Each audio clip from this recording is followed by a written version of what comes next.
Visual studio का अपना एक बड़ा टूल भी है जिसको विजुअल स्टूडियो डेवलपर कहते हैं। उसमें और बहुत सारी चीज़ें होती हैं। फिर उसके अलावा JetBrains के कुछ टूल्स हैं, वो भी एक अलग दुनिया है। मैं ज़्यादातर JetBrains यूज़ करता हूँ। कहाँ है मेरा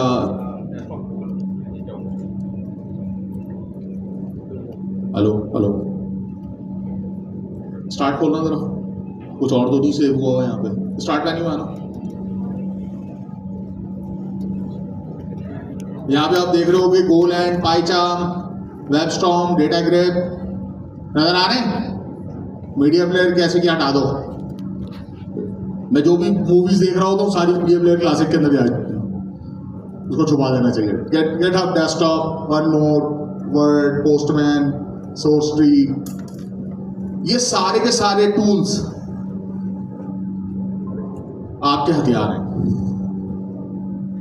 एक फौजी जिस तरह जंग में हथियारों के बगैर कुछ नहीं होता ना, इसी तरीके से डेवलपर जो है वो अपने टूल्स के बगैर कुछ नहीं होता। ये सारे टूल्स हैं। प्रोफेशनल एनवायरनमेंट के अंदर मैं प्राइमरीली गोलैंड यूज करता हूँ, वेबस्टॉर्म यूज करता हूँ और डेटाग्रेप यूज करता हूँ। डेटाग्रेप डेटा के लिए, मतलब डेटाबेस से इंटरेक्शन के लिए। So my company is kind enough कि उसने मुझे ये $45 पर मंथ का जो है ये पैकेज दे दिया है, विच बेसिकली मीन्स के एक साल में वो मेरे ऊपर जो है वो तकरीबन $480 $500 खर्च करते हैं।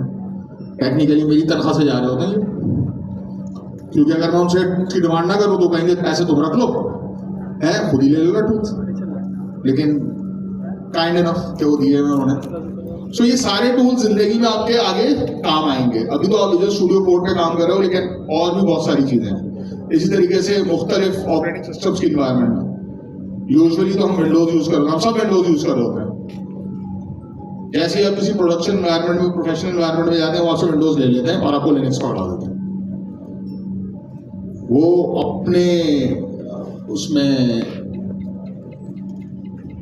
अपने आप में एक आलम है, एक अलग ही जहां। सो आप थोड़ा थोड़ा जो है ना वो अपने आप को दूसरी चीजों पे भी फोकस करने की कोशिश करें। माशाल्लाह से आप लोगों को ऑलमोस्ट 3 महीने हो चुके हैं, हो गए 3 महीने हो गए मेरा ख्याल है, या नहीं हुए। दो क्लासेस कैंसिल हुई है ना हमारी, तो 2 क्लासेस के साथ हाँ 3 महीने हो चुके हैं हमारे ऑलमोस्ट। 4 क्लासेस 2 रमजान में हुई। हाँ चाहिए 4 क्लास लोगों के पास, एक बारिश हुई थी, एक उसमें हुई थी, अभी एक और अब क्या 1 मई को तो नहीं हमारी, मंडे 1 मई को मंडे है हमारी क्लास में। Wednesday mid of the week छुट्टी। अच्छा यूनिवर्सिटी वाले जो है ना, जो यूनिवर्सिटी में पढ़ रहे बच्चे, जिनके पास यूनिवर्सिटी की तरफ से दिया हुआ ईमेल एड्रेस है, वो ये JetBrains के टूल जो है फ्री डाउनलोड कर सकते हैं। JetBrains का एक एजुकेशनल प्रोग्राम है, वहाँ पे आप अपने यूनिवर्सिटी के ईमेल से लॉगिन करें, अपने आप को रजिस्टर करवाएं, वो आपसे आपका यूनिवर्सिटी का कार्ड लेंगे, वो यूनिवर्सिटी का कार्ड आप अपलोड कर दें उसके अंदर, और आपको 1 साल के लिए फ्री सब्सक्रिप्शन मिल जाएगी। JetBrains खोलना जरा, JetBrains ये अभी करने की जरूरत नहीं है। जिनके पास है एक्सेस, जो अपने आप को आगे दुनिया में एक्सप्लोर करना चाहते हैं, तो वो ये कर सकते हैं। JET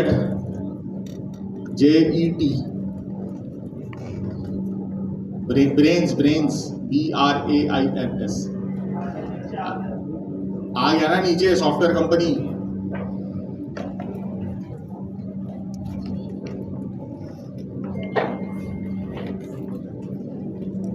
सो ये फ्रीली अवेलेबल टूल्स भी हैं इनके, कुछ एजुकेशनल पर्पस के लिए भी हैं। हमारी डेवलपमेंट के लिए, टाइपस्क्रिप्ट के डेवलपमेंट के लिए यूजुअली जो सबसे ज़्यादा टूल यूज होता है वेबस्टॉर्म।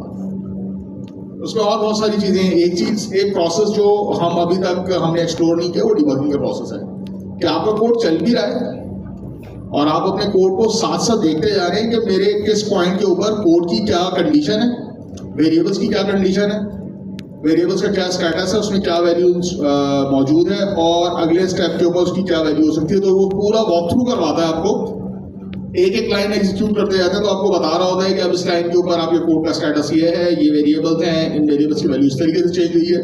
वो प्रोसेस कहलाता है डिबगिंग का। वो हम कोशिश करेंगे कि थोड़ा सा आगे जरा ये जब क्लासेस, ऑब्जेक्ट्स और ये फंक्शन शुरू कर दें हम, तो उस वक्त जो है वो हम डीबगिंग के प्रोसेस को ज़रा डिटेल में एक्सप्लोर करें। तो मोस्ट वैल्यू हो सकता है शायद आधी क्लास या 1 से 1.5 घंटा जो है ना हम उस क्लास के अंदर जो है ना वो डीबगिंग के ऊपर लगाएंगे, किस तरीके से डीबगर इनेबल किया जाता है, VS कोड में किस तरीके से किया जाता है और उससे आप क्या बेनिफिट्स हासिल कर सकते हैं। वापस आते हैं लास्ट क्लास के ऊपर। लास्ट क्लास के अंदर जो है हम पढ़ रहे थे एरेज। डेटा स्ट्रक्चर होता है, कंटिन्यूअस मेमोरी लोकेशन होती हैं, उसमें हमने वो एग्जाम्पल दी थी ट्रेन के डब्बे वाली। पहली स्लाइड के ऊपर वो एग्जाम्पल थी ट्रेन के डब्बे वाली कि वो ट्रेन के डब्बे जो है हर डब्बा अगले डब्बे के साथ जुड़ा हुआ होता है। तो आप उसे फॉरवर्ड ट्रैवर्स भी कर सकते हैं, बैकवर्ड ट्रैवर्स भी कर सकते हैं। इस तरह का एक और डेटा स्ट्रक्चर होता है डेटा स्ट्रक्चर की जबान में, जिसे हम लिंक लिस्ट कहते हैं। लिंक लिस्ट जो है ट्रेन के डब्बे की जो एग्जाम्पल है वो सबसे अच्छी एग्जाम्पल जो है वो लिंक लिस्ट की। लेकिन लिंक लिस्ट हो, ट्री हो, डबल लिंक लिस्ट हो, हैश हो, स्टैक हो, जो भी हो, अल्टीमेटली उसके अंदर जो कोर डेटा स्ट्रक्चर यूज होता है वो क्या होता है? एरेज। और यही जो 2 स्क्वायर ब्रैकेट्स हैं, इंटरनली कहीं ना कहीं उस डेटा स्ट्रक्चर के अंदर ये स्क्वायर ब्रैकेट्स ही घुसे हैं। फर्क सिर्फ इतना है कि उसकी रीडिंग एफिशिएंसी, राइटिंग एफिशिएंसी वो मैटर करती है। Array is the simplest. और जो अगर किसी ने माइक्रोबायोलॉजी पढ़ी हो तो उसके अंदर एक स्टेटमेंट है, the simplest organism is the most powerful organism. Cell के बारे में कहा जाता है, if I am not wrong. ऐसा ही है, जो सबसे सिंपलेस्ट स्ट्रक्चर होता है सबसे ज्यादा पावरफुल होता है और सबसे ज्यादा मुसीबत भी होता है। तो सेल है ना, हमने पढ़ा था इंसानी जिस्म के अंदर पाया जाने वाला सबसे छोटा एक सेल होता है। फिर वो सेल खुलता है, फिर उसमें सेल में न्यूक्लियस आता है, फिर सेलुलोज आता है, फिर माइटोकॉन्ड्रिया आता है, फिर पता नहीं क्या। और अब मैंने 9th क्लास में पढ़ी थी आखिरी दफा, 8th क्लास में पढ़ी बायोलॉजी आखिरी दफा, उसके बाद से मैंने कभी बायोलॉजी को हाथ नहीं लगाया। लेकिन ऐसी चीज होती है। इसी तरीके से वो एटम होता है, सबसे छोटा अनडिविजिबल एटम। फिर उसके बाद वो आए बोहर साहब आए, और कौन से थे? 2-3 और थे ना, पॉल रदरफोर्ड आए, बोहर आए, उन्होंने एक और मुसीबत खड़ी कर दी। अगर एटम तो होता है, वो एटम में न्यूट्रॉन होता है, प्रोटॉन होता है, इलेक्ट्रॉन होता है, एक उसके अंदर फिर वो क्या होता है, न्यूट्रॉन होता है, पता नहीं कौन से न्यूट्रॉन। मुझे से पता है जिम्मी न्यूट्रॉन, कार्टून कैरेक्टर था। फिर उसके बाद और गहराई में चलेगा तो वो चार्ज पार्टिकल्स, अनचार्ज पार्टिकल्स, पता नहीं क्या क्या, मस्बत चार्ज, मनफी चार्ज, कौन सा चार्ज। हमें तो एक ही चार्ज पता है, मोबाइल का चार्ज। सुबह उठ के देखते हैं, हाँ बैटरी सही है, रात को देखते हैं नहीं है, लगा दो, यही चार्ज है हमारा। सो ये जो एरे है, अभी तो हमने देखा था एरे के अंदर से हम वैल्यू स्टोर कर सकते हैं। लेकिन अभी जो मैं ये बात कर रहा था, मैं जहां जाना चाह रहा हूं, एरे एक ऑब्जेक्ट की है। ऑब्जेक्ट क्या होता है? हम सब ऑब्जेक्ट्स हैं, सब ऑब्जेक्ट्स हैं। ऑब्जेक्ट्स के अंदर 2 चीजें होती हैं, एट्रीब्यूट्स और बिहेवियर। एट्रीब्यूट्स क्या होता है? मैं आपके सामने खड़ा हूं, मेरे एट्रीब्यूट्स क्या हो सकते हैं? एट्रीब्यूट्स बताओ कि मेरे अंदर, इंसान के अंदर एट्रीब्यूट्स क्या हो सकते हैं? एक आवाज है, चलना फिरना, ये बिहेवियर्स है, ये फंक्शंस है। 2 आंखें, एक नाक, स्किन का कलर, बाल, कुछ के होते हैं कुछ के नहीं होते। तो is here true, is here false? False होगा तो मैं गंजा होऊंगा, बुलियन टाइप में चला जाएगा। एक आंख होगी तो जट चश्मे को लूंगा, 2 आंखें होंगी तो क्या हो, बीना होगा, दोनों नहीं होंगी तो ना बीना हो। अभी क्या है, ये सारे एट्रीब्यूट्स हैं। कुछ बिहेवियर्स हैं, मैं खड़ा हो सकता हूं, मैं बैठ सकता हूं, मैं चल सकता हूं, मैं लेट सकता हूं, मैं सो सकता हूं। जो मैं इस वक्त सबसे ज्यादा चाहता हूँ कि मैं सो जाऊं। ये सारे क्या ये बिहेवियर्स हैं। मैं आपको पढ़ा रहा हूं, आपका दिमाग चबा रहा हूं, ये बिहेवियर है। आप लोग मुझे बर्दाश्त कर रहे हैं, ये आप लोगों का बिहेवियर है। तो कोई भी ऑब्जेक्ट एट्रीब्यूट्स और बिहेवियर्स के साथ मिलकर ही चलता है। हमने एट्रीब्यूट्स तो पिछली क्लास में देख लिए थे। एट्रीब्यूट्स क्या थे कि अगर मैं एरे की लेंथ डिफाइन करता हूं तो उसके अंदर उतने ही एलिमेंट स्टोर हो सकते हैं, उससे आगे जाऊंगा तो अनडिफाइंड आएगा, आउट ऑफ बाउंड जाऊंगा तो अनडिफाइंड आएगा, अंदर रहूंगा तो क्या करेगा, वैल्यू रिटर्न कर देगा। लेकिन इसके साथ ऑलमोस्ट तमाम लैंग्वेजेस के अंदर कुछ बिहेवियर्स भी एसोसिएट किए जाते हैं। जहां ऑब्जेक्ट की बात आएगी वहां पे हमें दो चीजों का ख्याल रखना है, एट्रीब्यूट्स और बिहेवियर का। अभी तक हमने देखे थे एट्रीब्यूट्स, अगली स्लाइड पे हम बिहेवियर देखेंगे। अच्छा ये तो वही बात हो गई, पीछे वाली स्लाइड आगे पीछे हो गई थी, हम बिहेवियर देखेंगे। यूजुअली लैंग्वेजेस के अंदर बिहेवियर्स को डिनोट किया जाता है एक बहुत इंपॉर्टेंट नेम के साथ, मेथड्स। ये ऑब्जेक्ट क्या क्या ऑपरेशंस परफॉर्म कर सकता है, इसे हम मेथड्स कहते हैं। हमारी जो कुछ क्लासेस हैं उसके अंदर मेथड्स का टॉपिक पढ़ाया जा चुका है। हमने अभी तक मेथड्स के टॉपिक को नहीं छेड़ा। पिछली दफा हमने क्या देखा था, पिछली दो स्लाइड पीछे हो। अगर मुझे किसी वैल्यू को स्टोर करना है तो मैं क्या करूंगा, modifying element by index, name 1 और बॉबी। ये क्या है, मैंने एरे के अंदर एक वैल्यू इंसर्ट करवा दी, लेकिन किसी एग्जिस्टिंग एलिमेंट के ऊपर। जावास्क्रिप्ट में और टाइपस्क्रिप्ट के अंदर जो है एक कॉन्सेप्ट होता है जिसे कहते हैं डायनामिक एरेज का। एरे का साइज ऑटोमेटिकली ग्रो भी हो सकता है और कम भी हो सकता है। मैं ठीक कह रहा हूं? क्योंकि जावा के अंदर ये चीज नहीं होती, सी शार्प के अंदर ये चीज नहीं होती। तो अगर कोई जावा, सी शार्प या कोई और लैंग्वेज पढ़ के आया हुआ है तो वो कहेगा है डायनामिक एरे, वहां तो कुछ और होता है, वहां तो वेक्टर होता है, वहां पे तो एरे लिस्ट होती है। तो यहाँ पे वेक्टर और एरे लिस्ट टाइप की चीज नहीं। आपका जो एरे है जो आपने डिक्लेयर किया वो डायनामिकली ग्रो भी कर सकता है और श्रिंक भी हो सकता है। इस तरह के बिहेवियर को अचीव करने के लिए दो स्लाइड आगे ऐड करना है तो पुश और अनशिफ्ट।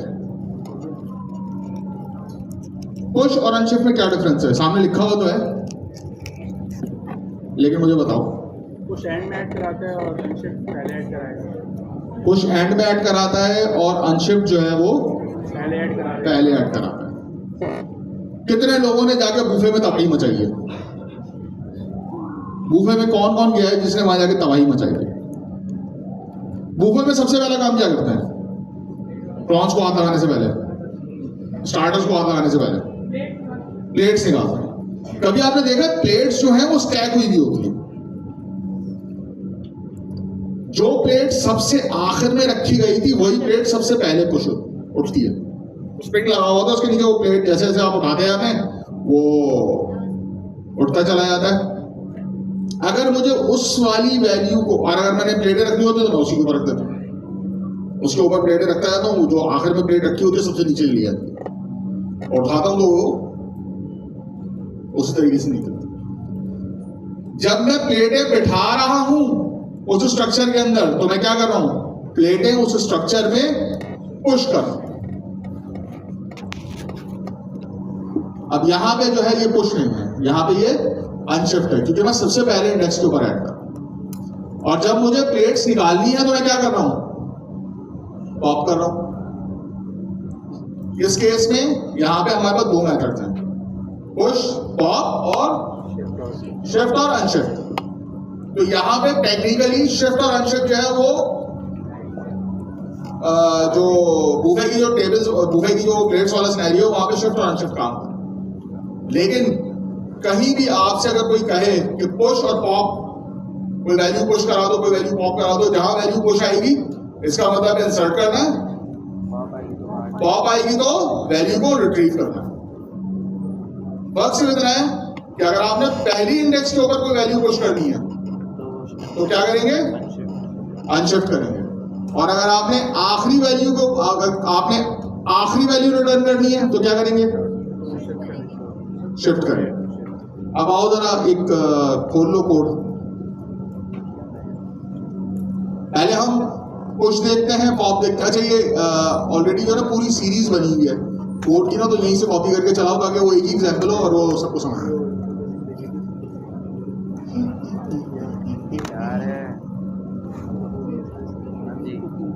पूरा कोड कॉपी कर लिया भाई।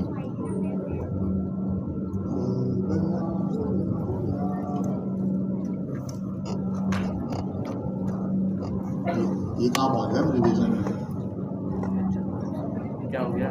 ये पुराना वाला नहीं था ये रिवीजन, पिछली क्लास का शुरू हुआ, पिछली क्लास का शुरू। ऑटो से भी लगा। ये मेरा लैपटॉप क्या हरकतें कर रहा है, वेरी स्मार्ट था भाई। और एक लाइन और लिखो और उसमें फ्रूट्स की लेंथ भी प्रिंट करो।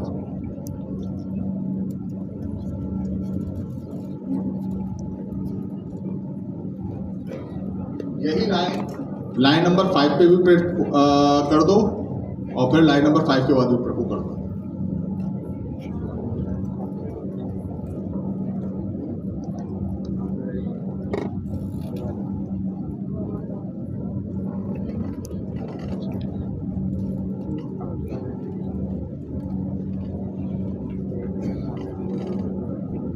लाइन नंबर 8 पे भी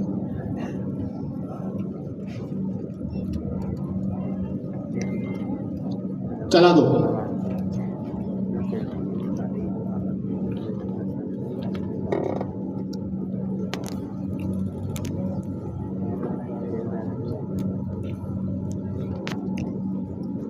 अच्छा एक मिनट रुक जाओ, चलाना नहीं। ये अहमद भाई ने कुछ करने की कोशिश की है, जरा इसको वो करना, ये बड़ा करो, मुझे नजर नहीं आ रहा है यहाँ से। और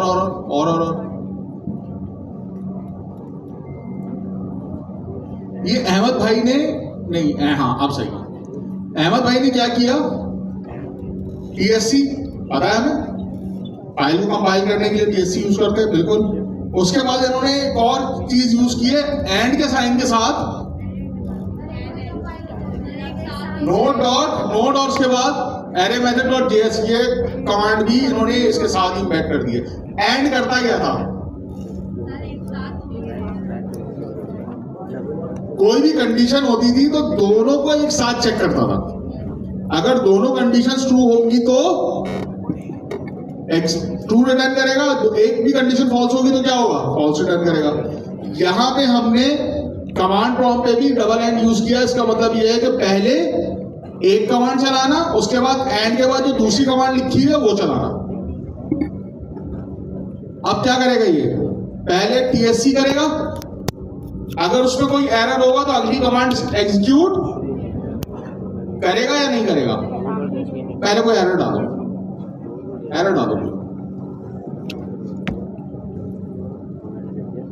इसमें जो है ना कोई एक ऐसी वो उसमें कोड में ना कुछ गड़बड़ हो गई।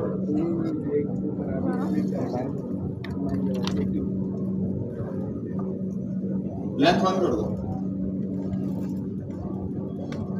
हाँ सही है, ठीक है ऐसे। अब एरर तो, हेलो, एरर तो है कोड के अंदर, चलाओ।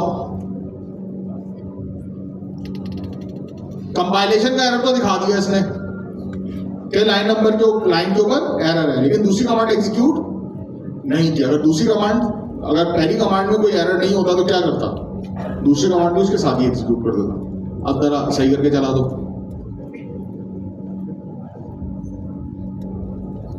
चलो भाई, अल्लाह का नाम लेके चलाओ, बेइज्जती ना हो बस। अच्छा जी, क्या हुआ? अब इसको जरा साइड बाय साइड ले आ सकते हो, दोनों को जरा साइड बाय साइड ले आओ, कोड को भी और उसको भी जरा साइड बाय साइड ले आओ। कौन कर रहा है, कैसी हरकतें कर रहा है ये।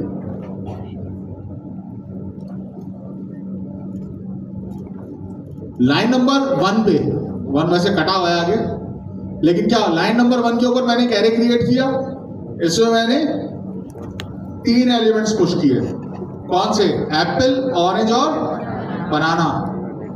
इसका मतलब ये होगा कि एरे की इनिशियल लेंथ क्या थी? 3, क्योंकि मैंने जब उसका लेंथ का वेरिएबल प्रिंट किया। अब ये लेंथ क्या है? एरे का एक एट्रीब्यूट। ये बता रहा है कि मेरे पास कितने एलिमेंट्स मौजूद हैं। जरूरी नहीं है कि ये तीनों के तीनों एलिमेंट्स एग्जिस्ट करते हों। ये भी हो सकता है कि मैंने एरे बनाई, उसकी इनिशियल लेंथ 3 रखी, उसमें कोई वैल्यू कुछ नहीं, तो उस केस में जब मैं उसे प्रिंट करूंगा तो वो अनडिफाइंड दिखा देगा। यार लेंथ तो है मेरे पास, एलिमेंट्स तो है, लेकिन एलिमेंट्स को डिफाइन नहीं होगा, एम्प्टी है। यहाँ पे मैंने 3 एलिमेंट्स पुश किए, बिल्कुल सही थे, कोई मसला नहीं है। मैंने इनिशियली प्रिंट करवाया उसको, एप्पल ऑरेंज बनाना छाप दिया उसने। उसके बाद मैंने लाइन नंबर 4 पे क्या किया? मैंने उसमें मैंगो पुश करवाया। मैंने उसमें मैंगो पुश करवाया। पुश की डेफिनेशन क्या है? एरे के एंड पे एक नई वैल्यू इंसर्ट कर देगा।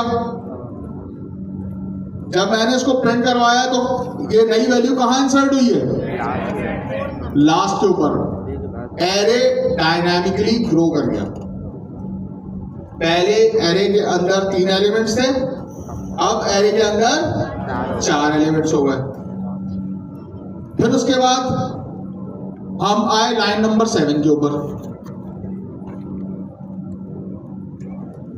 हमने कहा स्ट्रॉबेरी को एरे में अनशिफ्ट कर दो। मैंने अनशिफ्ट कर दिया, क्या हुआ? स्ट्रॉबेरी को उसने एरे की पहली लोकेशन पे पुश कर दिया और बाकी लोकेशंस को आगे शिफ्ट कर दिया। साथ में एरे को डायनामिकली भी ग्रो कर दिया। पहली दफा में लेंथ थी 3, पुश किया, लेंथ हो गई 4, अनशिफ्ट किया, लेंथ हो गई 5। पुश और अनशिफ्ट में डिफरेंस क्या था कि जब मैंने पुश किया तो उसने एरे के आखिर में एलिमेंट प्लेस किया, और जब मैंने अनशिफ्ट किया तो उसने एरे के पहले एलिमेंट के ऊपर प्लेस करके बाकी एलिमेंट्स आगे खिसका दिए, नेक्स्ट लोकेशन पे मूव कर दिए। पुश के केस में उसने एलिमेंट्स को शिफ्ट नहीं किया, आखिर में ऐड कर दिया चुपचाप शराफत से। देर से आए हो, पीछे आगे बैठो, आगे नहीं आना। Unless you are a VIP, आगे की सीटें ग्रीन ही है सारी, तो हम तुम्हें अनशिफ्ट कर दें। अगर तुम आम आवाम हो तो खुश हो जाओ। टीचर है, कितनी भी देर से आएगा, आएगा ही, पीछे नहीं बैठेगा, यही आगे बैठेगा। अनशिफ्ट। आम आवाम, आगे की सीटें भरी हैं, खुश। गरीबों के साथ यही होता है, हम सब जैसे गरीब हैं। अभी तो नहीं, अभी तो मैं थोड़ा सा जरा अमीर हूँ, क्योंकि मैं टीचर। कोई अलग बात है कि अगर मैं तुम लोगों में बैठ जाऊँ तो कोई आइडेंटिफाई नहीं कर सकता कि मैं टीचर हूँ या स्टूडेंट। ये बात समझ में आई? Yes sir. ये बात समझ में आई? बहुत अच्छे। अगली क्लास में पूछूंगा, याद रखना कि शिफ्ट और अनशिफ्ट, उसमें पुश और अनशिफ्ट में क्या फर्क होता है। अब हम इसका उल्ट करते हैं, वैल्यू बिठा दी, अब वैल्यू रिमूव करते हैं। आ जाओ भाई। Very smart. हमारे नए प्लान के मुताबिक इंटरेस्टिंग बिहेवियर देगा। क्या देगा अभी देखते हैं।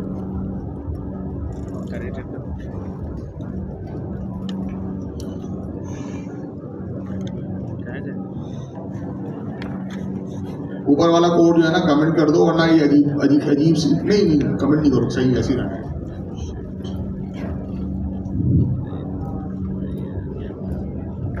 ये जो रीडेफिनेशन है ना, हटा दो। कौन सी सर? ये लाइन नंबर 10 के ऊपर जो रीडेफिनेशन है ना फ्रूट्स की, सर ये रीडिफाइन नहीं किया, ऊपर कमेंट कर दिया। अच्छा ऊपर कमेंट कर दिया। चलिए ठीक है, चलो कंसोल करवा कराओ कराओ, सेव कर लेना पहले। अगर हमने कोड सेव नहीं किया हो तो क्या करता है विजुअल स्टूडियो? अगर हमने कोड सेव नहीं किया तो विजुअल स्टूडियो कैसे डिनोट करता है कि ये फाइल आपने मॉडिफाई की है लेकिन सेव नहीं हुई? हेडर में डॉट दिखा रहा होता है। अगर आपने नाइट मोड ऑन किया हुआ है तो व्हाइट कलर का डॉट दिखा रहा होता है। अगर आपने नाइट मोड बंद किया हुआ है या डार्क मोड ऑफ किया हुआ है तो वो व्हाइट कलर का डॉट दिखाता है।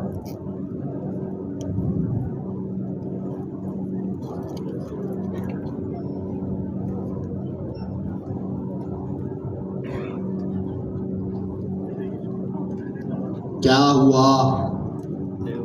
कुछ हुआ? टॉप से आखिरी वाला खत्म। उसको दोबारा प्रिंट करवा दो यार, मजा नहीं आ रहा इस तरह से। ये 17 और 18 की जो लाइन है ना, शिफ्ट से पहले प्रिंट करवा दो।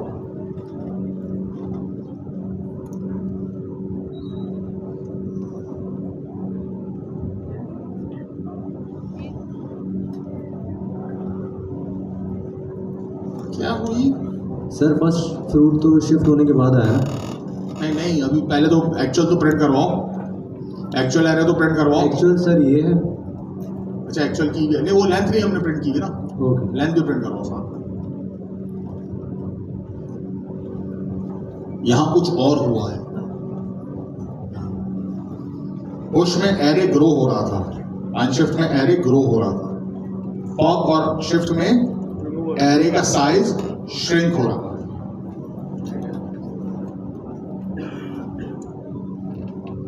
क्यों?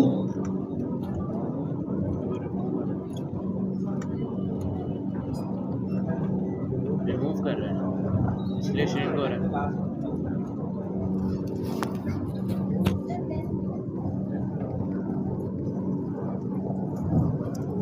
वापस स्लाइड पे जाओ, फिर हम यहाँ आते हैं।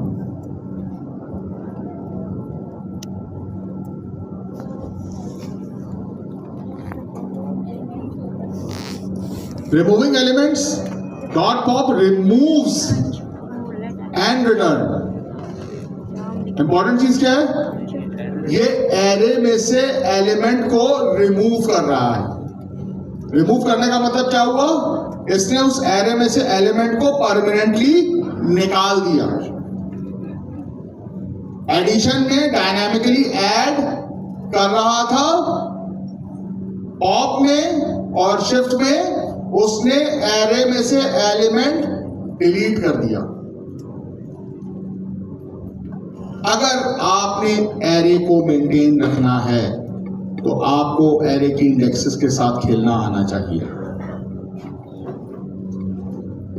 2 स्लाइड पीछे।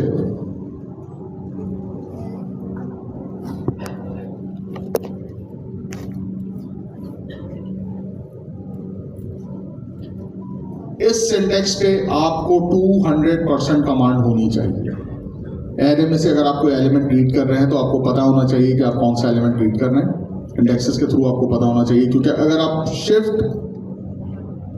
पॉप और शिफ्ट यूज करेंगे तो आपके एरे में से एलिमेंट परमानेंटली रिमूव हो जाएगा। अब ये आप पे डिपेंड करता है कि कहाँ आपने डायरेक्ट मेमोरी एड्रेसेस को एक्सेस करते हुए यूज करना है कोड में, और कहाँ आपने शिफ्ट अनशिफ्ट पॉप और शिफ्ट यूज करना है। जी सर।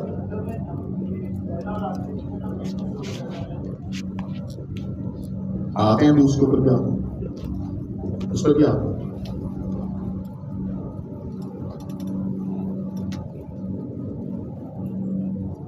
ठीक है, ये वाला कॉन्सेप्ट समझ में आ गया। अब हम थोड़ा सा पॉज करते हैं, और पॉज करने के बाद एक कोड लिखो, एक एरे बनाओ नंबर की।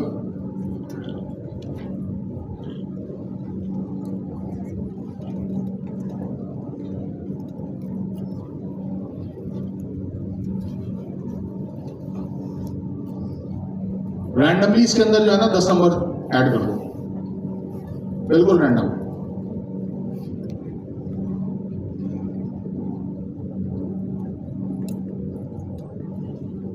10 7 नहीं 1 2 ये नहीं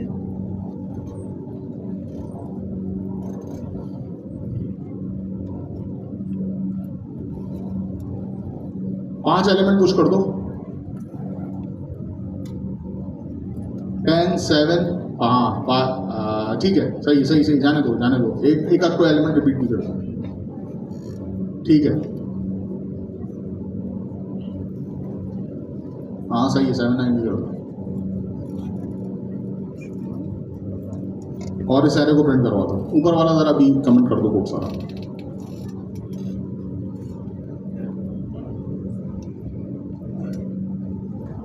अभी इस एरे के अंदर जो एलिमेंट्स हैं वो किस ऑर्डर में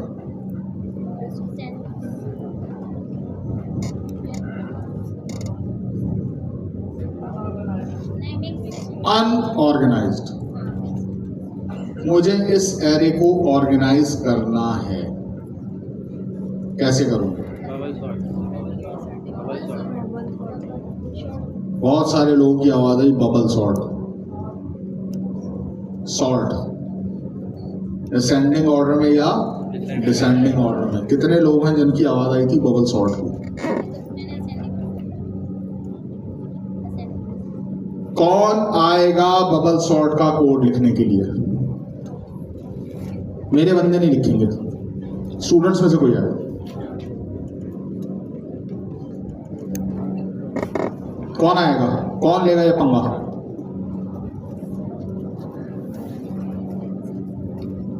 कौन मैं खुद बुला दूं किस किसने कहा था बबल सॉर्ट जरा हाथ उठाए अब सबको सांप सुन गए सांप भी नहीं कोबरा सुन जाएगा सर इसमें एलिमेंट्स जो है वो आपने वो आगे मूव होते हैं पीछे मूव होते हैं वो तो बात की बात है लिखेगा कौन कहते हैं ना जो बोले वही कुंडली खोले जो कुंडली खोलेगा कौन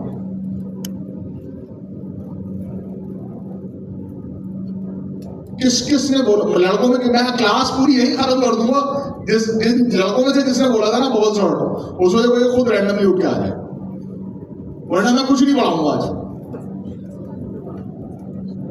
और इतना बोर करूंगा क्लास के अंदर ये कंफ्यूज हो जाओगे अगली क्लास नहीं बनाने और बताओ मुझे किसने कहा था बबल सॉर्ट किसने कहा था आ जाओ अबे इज्जत आनी जानी शायद बंदा डीड होना चाहिए यार इज्जत का क्या है हमारी कौन सी इज्जत है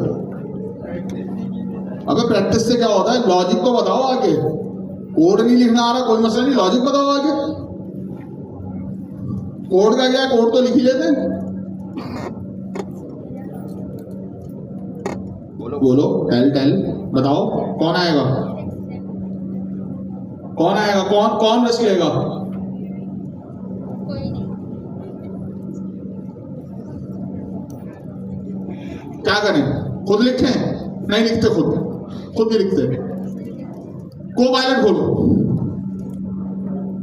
ऐसी की तैसी नहीं लिख रहा हूं खुद कोड सर ब्लैक बॉक्स से पूछ लो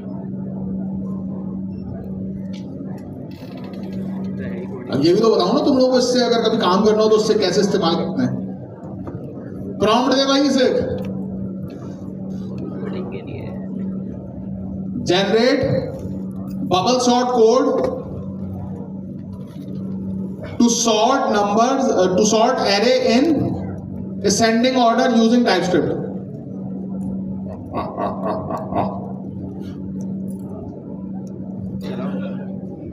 देखो तुम लोग डर गए ये नहीं डरेगा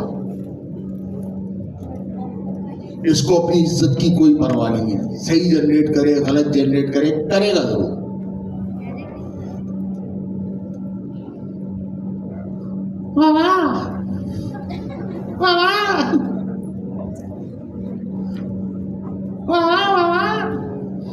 क्या बात है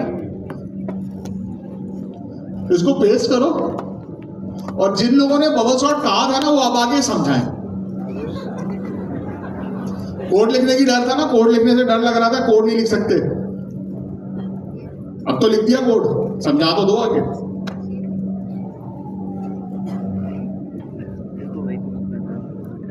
फंक्शन हटा दे यार, अभी फंक्शन जो है ना कंफ्यूजिंग करेगा थोड़ा सा, फंक्शन हटा दे। लिखूँ ना, सार को देखा था, सार बड़ा कुछ कर रहा है, सर भी चला। जो लोग कंप्यूटर साइंस पढ़ रहे हैं और 7वें या 6ठे सेमेस्टर में हैं, उन्होंने ऑपरेटिंग सिस्टम का कोर्स तो पढ़ा था। उसमें एक कॉन्सेप्ट होता था डायनर्स फिलोसफर एल्गोरिथम। कुछ याद है क्या था डायनर्स फिलोसफर एल्गोरिथम? इससे रिलेटेड नहीं है, लेकिन कुछ था। कुछ याद है किसी को? कौन है 7th 8th सेमेस्टर में कौन है? अब कोई हाथ नहीं उठाएगा। सारे कंप्यूटर साइंस के स्टूडेंट्स जो है ना वो शहीद हो गए। कोई नहीं, कोई कंप्यूटर साइंस वाला है ही नहीं यहाँ पे, सारे बायोलॉजी वाले हैं यहाँ पे। खैर छोड़ो, ये एक एरे है। एरे के अंदर एलिमेंट्स है, एरे के अंदर लेंथ है। अगर मुझे एरे को सॉर्ट करना है तो उसका मतलब ये है कि मुझे उसकी लोकेशन चेंज करनी पड़ेगी, मुझे वैल्यूज को स्वैप करना पड़ेगा। अब स्वैप करने का सबसे आसान तरीका क्या है? दो वेरिएबल्स को अगर मुझे स्वैप करना है तो मैं क्या करूंगा? एक वेरिएबल की वैल्यू कहीं और बिठाऊंगा, दूसरे वेरिएबल से चेक करूंगा, अगर हो जाएगी तो इंडेक्स घुमा दूंगा और पुरानी वाली वैल्यू अगली इंडेक्स में मूव कर दूंगा। ऐसे ही होगा क्या नहीं होगा? अब कुछ नहीं होगा। बबल सॉर्ट की आवाजें तो बहुत आ रही थी। अब यहां एक सेकंड रुक जाओ, अब ऊपर जाओ जरा। ये हमने एक एल्गोरिथम लिखा है, एक ऐसा एल्गोरिथम जो किसी भी एरे को सॉर्ट कर सकता है। दो एलिमेंट्स उठाए, चेक किया, पहला एलिमेंट दूसरे एलिमेंट से बड़ा है, सॉर्ट कर दो। फिर दूसरा एलिमेंट उठाया, अगले एलिमेंट से चेक किया, नहीं है, स्वैप कर दो। एक वैल्यू अपनी किसी एक पोजीशन पे जाके स्टोर हो जाएगी। फिर उसके बाद आपने दोबारा चेक करना शुरू किया, बाकी एलिमेंट्स को जो है वो सॉर्ट करते चले गए। इसके लिए हमने दो लूप्स यूज किए। अगर आपको याद हो, हमने जब फॉर लूप पढ़ा था तो उसके अंदर हमने नेस्टेड फॉर लूप पढ़ा था। फॉर लूप के अंदर फॉर लूप, पहले बाहर वाला लूप चलता है, फिर अंदर वाला लूप चलता है। कुछ याद है? कुछ ऐसा किया था ना हमने। इफ के अंदर भी हमने ये किया था, नेस्टेड इफ की कंडीशन लगाई थी, बाहर वाला इफ अंदर वाला इफ। लूप में भी देखा था कि बाहर वाला लूप अंदर वाला लूप, बाहर वाला लूप चल रहा होता था, अंदर वाला लूप एग्जीक्यूट होता था, फिर उसके बाद फिर बाहर वाला लूप एग्जीक्यूट होता था, फिर अंदर वाला लूप एग्जीक्यूट होता था। बाहर वाले एक आइटरेशन के लिए अंदर वाला लूप बार बार एग्जीक्यूट होता रहता। उसी तरह की कुछ लॉजिक को यूज करते हुए हमने एक एल्गोरिथम बनानी, हमने नहीं, कोपायलट ने एक हमें एल्गोरिथम लिख के दिया और उसको हम यूज कर रहे हैं। अब जरा इसको चलाओ, सिंपल। स्वैप मैंने बता दिया, इसकी डिटेल में नहीं आऊंगा। अगली क्लास के अंदर मुझे आप लोग आगे बताओगे कि बबल सॉर्ट काम किस तरीके से करना है। बबल सॉर्ट का पूरा फ्लो बना के लेके, ये होमवर्क असाइनमेंट है। और खबरदार अगर किसी ने डिस्कॉर्ड में पूछने की कोशिश की तो हम कोड दे देंगे, समझना आपने है, अगली क्लास में आके बताना है। डिस्कॉर्ड पे इसका कोई सवाल नहीं लिया जाएगा। सही है भाई? अहमद भाई बिल्कुल सही है। चलाओ उसे, चला दिया। अभी प्रिंट तो करो पहले, पुराना वाला है तो प्रिंट करो पहले। पुराना वाला ये ना सर, आए कर देता हूँ। पुराना वाला किया नहीं तुमने, नया वाला डाल दिया ना। अब यहाँ पे एक और इंटरेस्टिंग फिनोमेना है, अगर दो एलिमेंट्स की वैल्यू सेम होगी तो वो स्वैप नहीं होगी। क्यों? अगर दो एलिमेंट्स की वैल्यू सेम है तो वो स्वैप होने चाहिए। कर भी दो तो क्या फर्क पड़ेगा? वो फर्क नहीं पड़ेगा, सेम ही रहेगा।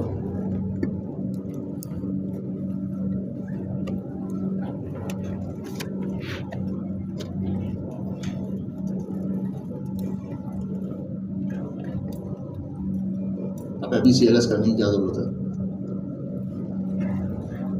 पहले एरा क्या था? 5 2 9 1 5 6 अनऑर्डर्ड थे। दूसरा वाले केस में क्या हुआ? ऑर्डर्ड हो गए। अगर इसे मुझे डिसेंडिंग ऑर्डर में सेट करना है तो क्या करूंगा? आना जरा, ग्रेटर को लेस कर दो।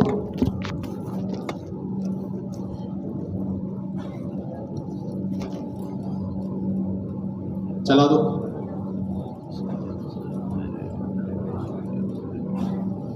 पहले वाले रिजल्ट दूसरे वाले रिजल्ट में फर्क पड़ा?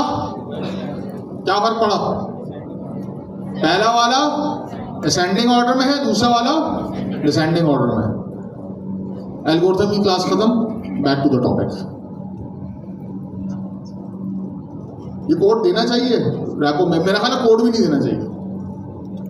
को पायलट सबके पास है, चैट जीपीटी सबके पास है क्या? कहां से? अगर को पायलट से कोड निकालना आसान है, को पायलट का लिखा हुआ कोड समझाना असल बात है। हमने तो कोड समझाने की बात की है।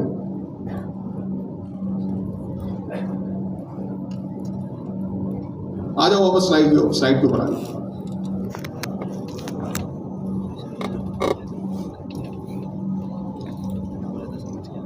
आ जाओ। क्या स्लो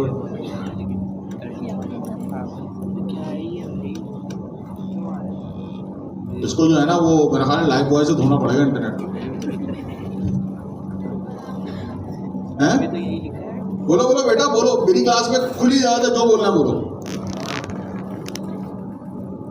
हमारा साबुन स्लो नहीं, कैरीज का साबुन स्लो है जिसने मेरे इंटरनेट प्रोवाइड किया। वो साबुन भी स्लो नहीं है, उसके साथ 150 बंदा कनेक्टेड है। तो साबुन में स्लो होना ही है। ये वो वाला साबुन है वो शादी हॉल में रखा होता है ना हाथ धोने के लिए, वो रखा होता है पहले इतना बड़ा रखा हुआ होता है।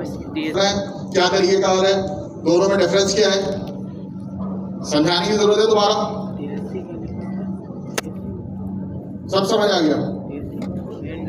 Very good. चलो भाई आगे चलो। अब नहीं समझाएंगे, अब अभी आगे चलते हैं। क्या नहीं है?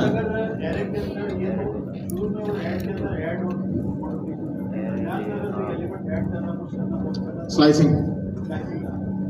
और स्लाइसिंग कैसे होगी? वो सॉर्टिंग के तरीकेकार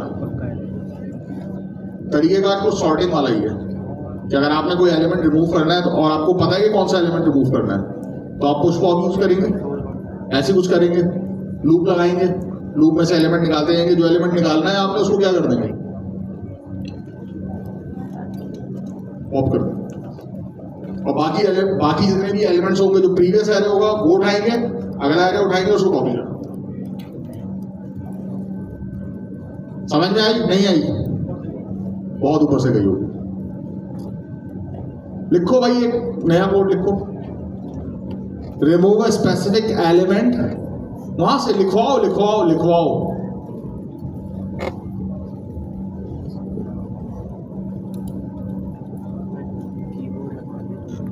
महीने का आखिर है, तनख्वाह भी नहीं आई है अभी, दिमाग वैसे ही काम नहीं करता।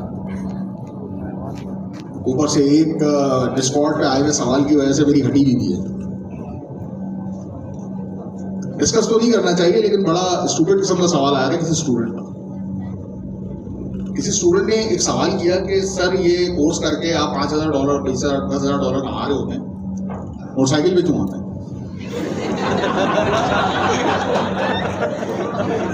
अब बताओ उस बंदे ने इस बात का क्या जवाब दिया?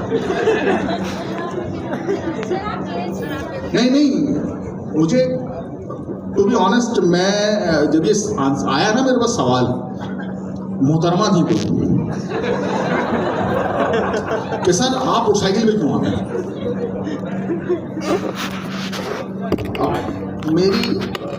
हमारी अब इखलाकी एतबार से सही नहीं है कि इसका कोई उल्टा सीधा जवाब देने को तो आप कुछ भी दे सकते हैं। और कम वक्त तुम लोगों के साथ मसला है, तुम लोग स्क्रीनशॉट भी ले लेते हो, तो तुम लोगों को जवाब भी नहीं दिया सकता। सो मैंने सोचा था कि मैंने कहा क्लास के अंदर मैं पूछूं कि ये सवाल जिसका भी था, अगर वो इस क्लास से है और तो उसको पता चल गया होगा कि मैं किसकी बात कर रहा हूँ। मुझे नहीं पता किसकी बात कर रहा हूँ मैं, क्योंकि मैंने आजकल अपने आप को डू नॉट डिस्टर्ब पे लगाया हुआ, तुम लोग बहुत तंग करते हो।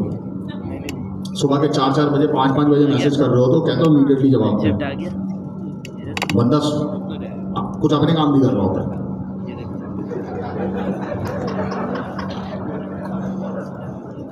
तुम लोगों के टॉय करके मैसेज आ रहे होते हैं, इतनी देर में बंदा हेडशॉट खा चुका होता है। और मैं वैसे भी आजकल जो है वो मैंने कॉल ऑफ ड्यूटी के कंपटीशन में हिस्सा लिया हुआ है। बेइज्जती तो बहुत हो रही है, पाकिस्तान से कोई भी टीम, मैं भी पिछले एक हफ्ते से क्वालिफाइंग स्टेज पे ही फंसा हूँ। पता नहीं तुम लोगों से कुछ खेलता है कॉल ऑफ ड्यूटी मोबाइल? खेल रहे हो चैंपियनशिप हैं? क्या लगा लिया? अगर कंपटीशन की बात कर रहा हूँ, टीम कंपटीशन, उसमें वर्ल्ड चैंपियनशिप में हिस्सा लिया। हाँ, मैं भाई का आंसर ये दे रहा था कि भाई एक तो कराची है, ठीक है, कराची के अंदर जो है वो कहने को तो 1.5 करोड़ की आबादी है। ये 1.5 करोड़ की आबादी सिर्फ डिस्ट्रिक्ट सेंट्रल में, जो बाकी 7 जिले हैं ना उसके अंदर भी इतनी ही आबादी है। तो ये हर बंदा जब मोटरसाइकिल गाड़ी लेके आता है ना सड़क पे तो चलने की जगह नहीं होती, सबसे पहली चीज। और दूसरा ये कि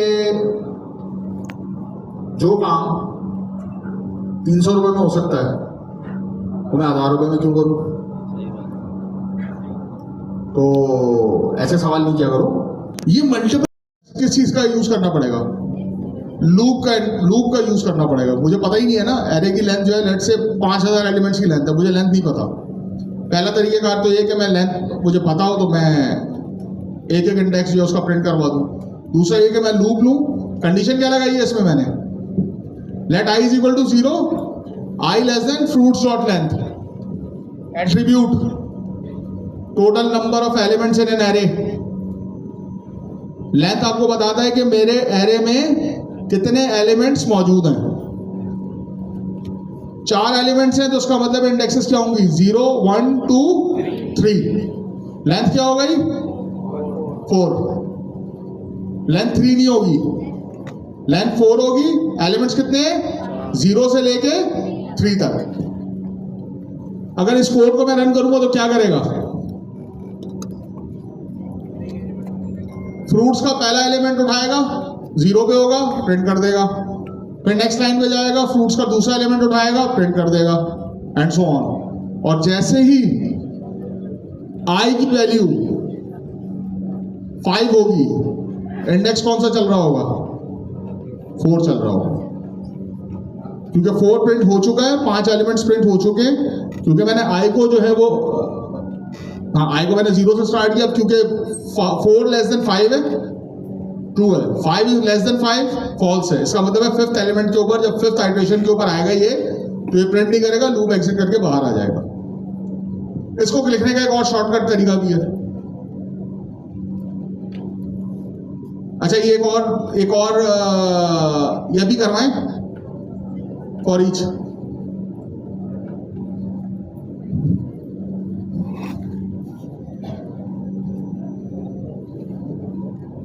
सर पहले पूछ लें, ये वाला समझ आया?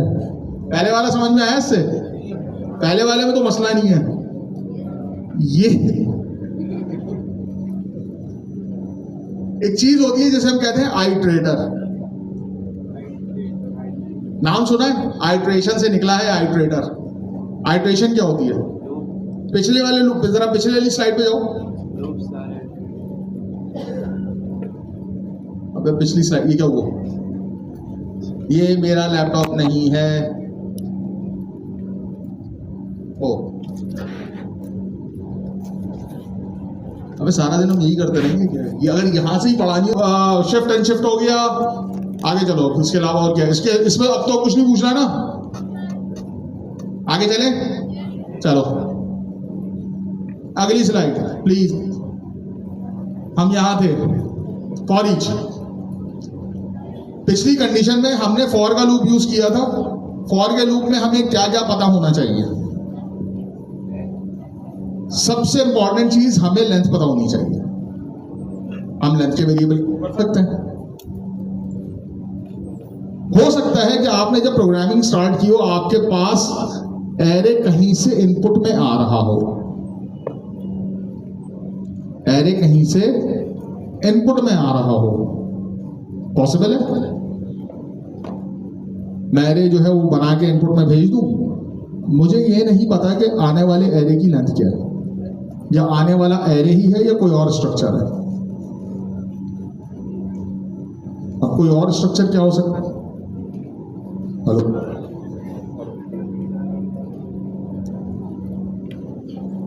प्रोग्रामिंग के अंदर एक कॉन्सेप्ट होता है आइटरेटर्स का। कोई भी ऐसा स्ट्रक्चर जैसे लिंक लिस्ट है, एरे है, ट्री है,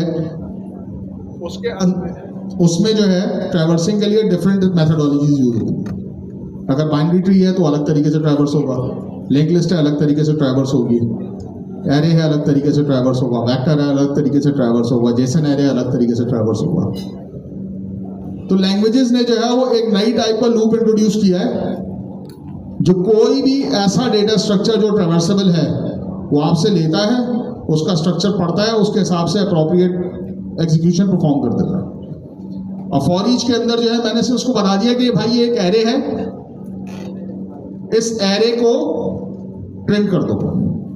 अब ये जरा फॉर ईच को जरा जाओ, जरा फॉर ईच की जो इसकी वो है डिस्क्रिप्शन है उस पर जाना जरा, और ये पे डिस्कनेक्ट हो गया।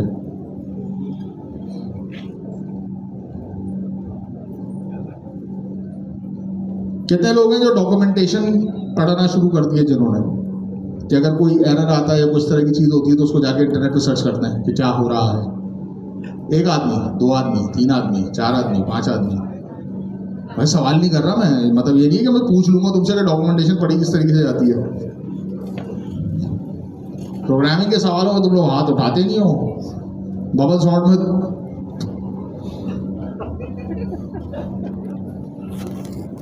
सॉरी। अच्छा, आप लोगों को शायद ये अजीब सा लग रहा होगा कि मैं बार बार कोपायलट चैटजीपीटी क्यों यूज कर रहा हूँ। उसका एक बड़ा सिंपल सा रीजन है, मुझे हर चीज याद नहीं रह सकती। मतलब मेरा दिमाग है, ठीक है, इसके अंदर पता नहीं अल्लाह पाक ने कितने पेटाबाइट की मेमोरी इंस्टॉल की हुई है, और मसला ये है कि हम अपने दिमाग का 1 या आधा % ही यूज कर सकते हैं। अगर हम 5% से ज़्यादा यूज़ कर सकते तो मेरी फिर 2 ही पॉसिबिलिटी होती, या तो मैं नासा में होता या नशे में होता। नासा वाली पॉसिबिलिटी तो नहीं है, दूसरी वाली पॉसिबिलिटी जो है वो हो सकती है। जैसे ये है, ये अपना 200% यूज़ कर रहा है, इसलिए बार बार डिस्कनेक्ट हो जाता है। ओरिजिनल वेरिएबल क्या था, किस नाम से? फ्रूट्स के नाम से। हेलो, हमने फॉर ईच पे, अच्छा फॉर ईच क्या करता है, एक एरो फंक्शन लेता है इंटरनली। हमने कहा कि फ्रूट्स के अंदर से एक एलिमेंट उठाओ और उसको एक डायनामिक वेरिएबल के अंदर, इसका नाम हमने क्या रखा है, फ्रूट।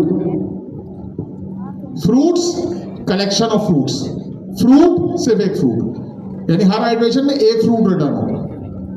और उसको मैंने क्या किया, सिंपल प्रिंट करवा दिया। अब यहाँ पे कुछ भी हो सकता है, यहाँ पे हमने तो सिंपली जो है कंसोल डॉट लॉग किया है ना, इसके अलावा यहाँ कुछ भी हो सकता है। यहाँ पे आप कोई और फंक्शन कॉल कर सकते हैं, लॉजिक लगा सकते हैं, कंडीशन लगा सकते हैं, एरे स्प्लाइस कर सकते हैं, स्ट्रिंग बना सकते हैं, स्ट्रिंग प्रिंट कर सकते हैं, कोई नया ऑब्जेक्ट क्रिएट कर सकते हैं, एवरीथिंग। क्यों?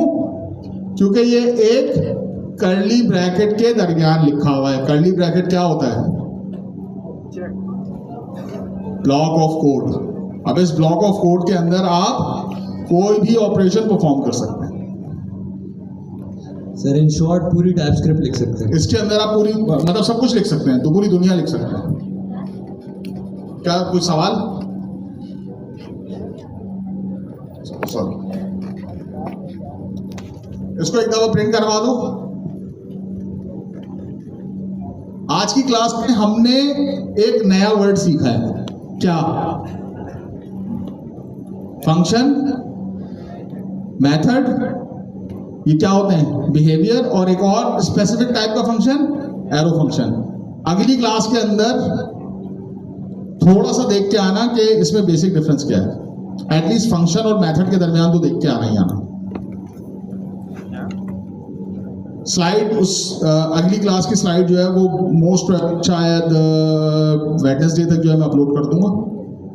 अगली क्लास के अंदर हमने फंक्शन पे अब सिर्फ प्रोग्रामिंग है, अब कॉन्सेप्ट्स खत्म हो गए हैं।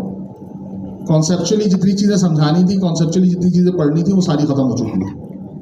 अब सिर्फ टाइप स्क्रिप्ट की प्रोग्रामिंग है कि प्रोग्रामिंग आपने करनी किस तरीके से। सर की आवाज़ आई थी, चलो भाई प्रिंट करा दे उसको जल्दी से, चला दे। बबल सॉर्ट का कोड भी समझाना है, फंक्शन बनाना है बबल सॉर्ट का। कोई भी एरे दूं उसको, एक वैल्यू दूं 0 या 1 और वो असेंडिंग या डिसेंडिंग ऑर्डर में सॉर्ट करके दे दे। ये होमवर्क है, यही होमवर्क है। एक पढ़ने का होमवर्क है, एक लिखने का होमवर्क है। क्योंकि अगर आप सिर्फ पढ़ेंगी तो कुछ समझ में नहीं आएगा, और अगर खाली लिखेंगी तो कुछ समझ में नहीं आएगा। तो पढ़ना और लिखना दोनों एक साथ करना पड़ेगा। हो गया भाई? क्या छापना है? वो क्या करोगी छाप के? ये सब रैपो के अंदर ऑलरेडी मौजूद होता है, उसका मैं कुछ नहीं कर सकता। आ जाओ अगली, आगे क्या है? ये वही आ गया भाई, फॉर लूप आ गया। अभी इसको भी अभी ये करें, सर घर से देख लो।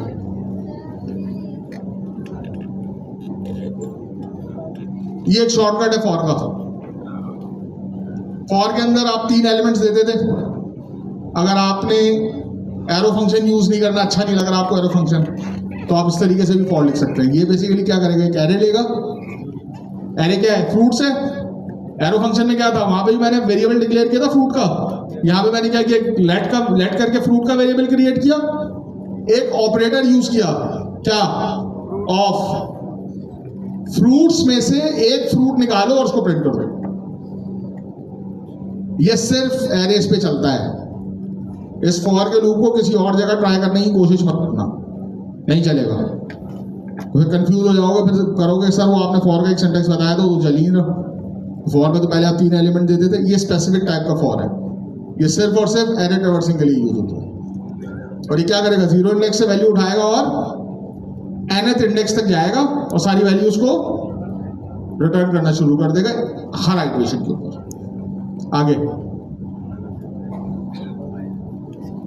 छोड़ दो इसको भी छोड़ दो, और आगे छोड़ दो इसको, आगे स्ट्रिंग्स। ये 2-3 फंक्शन मैंने अभी जो है वो स्किप करवाएंगे, सर्चिंग के लिए हैं। ये फंक्शन हम बाद में दोबारा डिस्कस करेंगे। थोड़ा सा हम फंक्शंस को जरा अच्छे तरीके से समझ लें, तो उसके बाद हम इन सारे फंक्शंस को डिटेल में डिस्कस करेंगे। ये मुझे याद दिलाना कि ये एरे के जो फंक्शन है, जब हम फंक्शंस पढ़ लेंगे तो उस वक्त हम ये डिस्कस करेंगे। अच्छा जी, स्ट्रिंग्स बहुत मशहूर बैंड था, बिलाल मकसूद, फैसल कबाड़िया। सबसे मशहूर गाना इनका कौन सा था? कौन सा वाला? 1988 वाला, सॉरी 1992 वाला या 2003 वाला? यार तुम लोगों को पता ही नहीं है। 2003 वाला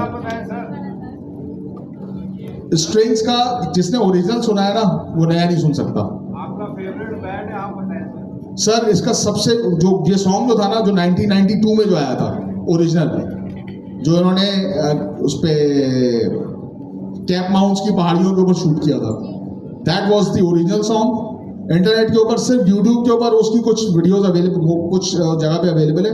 ओरिजिनल सॉन्ग अभी भी अवेलेबल नहीं है, लेकिन अगर किसी को चाहिए हो तो मुझे बता सकते हैं, क्योंकि मैंने ऑडियो कैसेट से उसको रिप करके उसकी MP3 और क्लीन करके उसको मैंने अपने पास कलेक्शन में रखा हुआ है।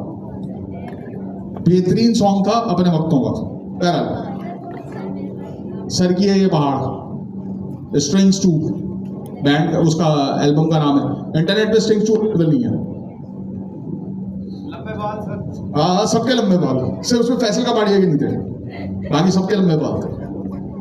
और उसके बाद फिर बेसिकली वो सॉन्ग फैसल का, उसका बिलाल मकसूद का था भी नहीं। ये सॉन्ग जो है, जब ये एल्बम रिलीज हो रही है, अब खैर थोड़ी सी अब दुनिया की कोई भी लैंग्वेज उठा के देख लो,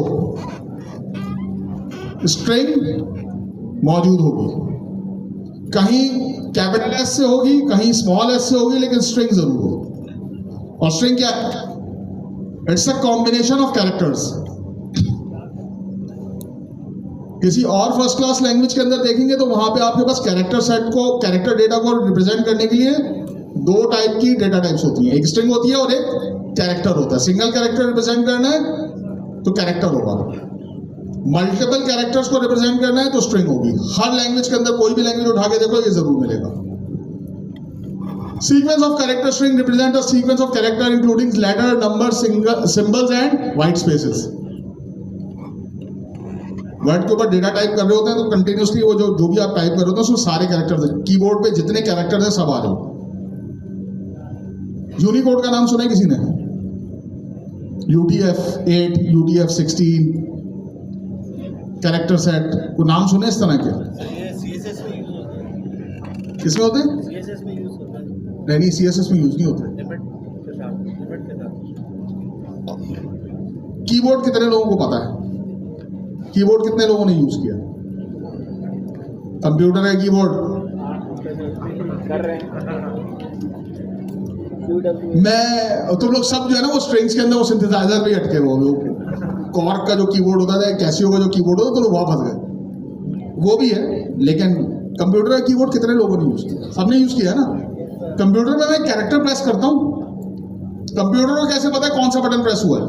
0 और 1 हाँ 0 और 1 होता है, लेकिन वो 0 और 1 की कोई वैल्यू रिप्रेजेंट भी तो ए आता है ना। ए अगर लिखा हुआ है कैपिटल ए और स्मॉल ए, कैपिटल ए और स्मॉल ए दोनों बराबर नहीं होते। कैपिटल ए अलग है, स्मॉल ए अलग है। अगर मैं capital A is equal to small A करूंगा तो वैल्यू क्या रिटर्न होगी? फॉल्स रिटर्न होगी, क्योंकि इसके पीछे एक कोड मैप हुआ हुआ है जिसको हम एस्की कहते हैं, American standard code for interoperability and integration, ऐसी कुछ है। यही है इंटीग्रेटेड। क्या पूरा बता दे भाई। American standard code for integrated है, ऐसा ही है। बहरहाल एस्की एक कोड होता है, कीबोर्ड पे प्रेस करता हूँ, ऑपरेटिंग सिस्टम के पास वो कोड जाता है, कोड प्रोग्राम के पास जाता है, वो प्रोग्राम उसको जो भी फॉर्मेट होता है उस फॉर्मेट के अंदर डिस्प्ले करता है। अभी हमारे पास आजकल लोग लैपटॉप्स तो बहुत आ रहे हैं ना, और इस प्रोग्राम के चक्कर में बहुत सारे लोगों ने बहुत सारी बोर्ड्स के वो चाइनीज कैरेक्टर आ रहे हैं, कुछ आ रहे हैं, और कीबोर्ड के ऊपर अजीब अजीब कैरेक्टर प्रिंट हुए होते थे। आप प्रेस करते हैं टिल्डा, वहां पे कोई और कैरेक्टर आ रहा होता है। क्यों? क्योंकि उसका कैरेक्टर सेट डिफरेंट होता है। लेकिन हर प्रोग्रामिंग लैंग्वेज के अंदर कोई भी जो कैरेक्टर है वो एस्की के थ्रू रिप्रेजेंट होता है। इसकी भी बड़ी इंटरेस्टिंग इंप्लीमेंटेशंस होती हैं, लेकिन अभी हम इम्प्लीमेंट किया रहे हैं। हम सब ये देख रहे हैं कि जो भी कीबोर्ड के ऊपर जितने भी सिंबल्स नजर आ रहे हैं, they can be part of a string. String एक कैरेक्टर की भी हो सकती है, स्ट्रिंग हजारों कैरेक्टर्स की भी हो सकती है। इम्यूटेबल इन टाइपस्क्रिप्ट। इम्यूटेबल क्या होता है? म्यूटेबल और इम्यूटेबल क्या होता है? जी, म्यूटेबल और इम्यूटेबल की बात हो रही है, अभी मैं स्ट्रिंग्स की बात नहीं कर रहा, मैंने म्यूटेबल।